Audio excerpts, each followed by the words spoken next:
अगर आप भी कंफ्यूज होते हैं से, टेल, स्पीक और टॉक के बीच में, तो फिर ये वीडियो आपके लिए है। सबसे पहले तो समझते हैं कि कब किसका इस्तेमाल करना चाहिए। से का मतलब कहना और इसके साथ ऑब्जेक्ट आना जरूरी नहीं है। टेल के साथ ऑब्जेक्ट हमेशा आता ही आता है और इसका मतलब होता है बताना। स्पीक का मतलब होता है बोलना या फिर एक तरफा बातचीत करना। वहीं टॉक का मतलब होता है दो लोगों के बीच की बातचीत। अब क्विज के माध्यम से हम बेहतर समझेंगे।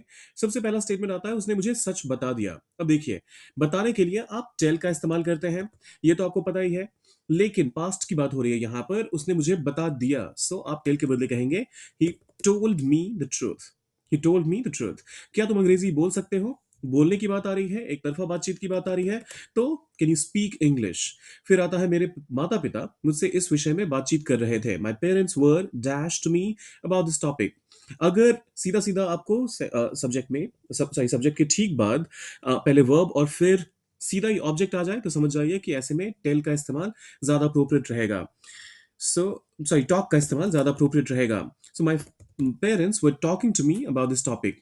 दो लोगों की बात के बीच की बातचीत है, तो वैसे भी टॉक का इस्तेमाल ही ज्यादा अप्रोप्रिएट है यहाँ पर। फिर आता है फोर्थ क्वेश्चन, टीचर ने क्लास में एक दिलचस्प कहानी सुनाई। जब कभी भी कहानी सुनाने की बात आती है, तो आप हमेशा टेल का इस्तेमाल करते हैं। लेकिन सुनाई पास्ट की बात हो गई, तो आप कहेंगे told an interesting story in the class या फिर इन क्लास। फिर आता है आपका पांचवा स्टेटमेंट, जहां कहा जा रहा है क्या तुम धीरे से बोल सकते हो? अब यहां बोलने की बात आ रही है, तो इसके लिए आप स्पीक का इस्तेमाल करेंगे तो वो ज्यादा अप्रोप्रिएट रहेगा। वहीं अगर आपको आपको ये कहना हो कि उसने अपने दोस्त से झूठ बोला, तो आप टेल का इस्तेमाल करेंगे। And he told a lie to his friend. ये यहां पर सही रहेगा, क्योंकि झूठ बोला मतलब पास्ट की बात हो रही है। सातवां स्टेटमेंट आता है, उन्होंने मुझे एक मजेदार चुटकुला सुनाया। दे और देखिए यहां पर मी आ गया, तो आपको इसमें तो हमेशा ध्यान रखना है कि इसके साथ हमेशा आप जैसे ये वर्ब के ठीक बाद अगर आपका ऑब्जेक्ट आ रहा है, तो वो टेल के केस में ही होता है।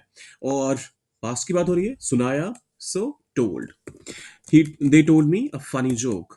फिर आता है, बॉस कर्मचारियों से नए प्रोजेक्ट के बारे में बात कर रहे थे। एक औपचारिक बातचीत है, एक फॉर्मल कॉन्वर्सेशन है। और ऐसे में आप स्पीक का इस्तेमाल करेंगे फॉर श्योर। लेकिन कहा जा रहा है बात कर रहे थे, पास्ट कंटिन्यूअस टेंस का सेंटेंस हो जाएगा, तो हम कहेंगे speaking to the employees about the new project. Ninth statement कहता है, उसने मुझसे धीरे से बात की। अब बात करने के लिए आप टॉक्ड का इस्तेमाल करते हैं, बात की, क्योंकि पास्ट की बात हो रही है। He talked to me softly. तो ये थे हमारे आज के 9 स्टेटमेंट्स। 10वां स्टेटमेंट, इसका क्या आंसर होगा ये आप सोचिए और डालिए कमेंट बॉक्स में। क्या तुम मुझे बता सकते हो कि उसने क्या कहा?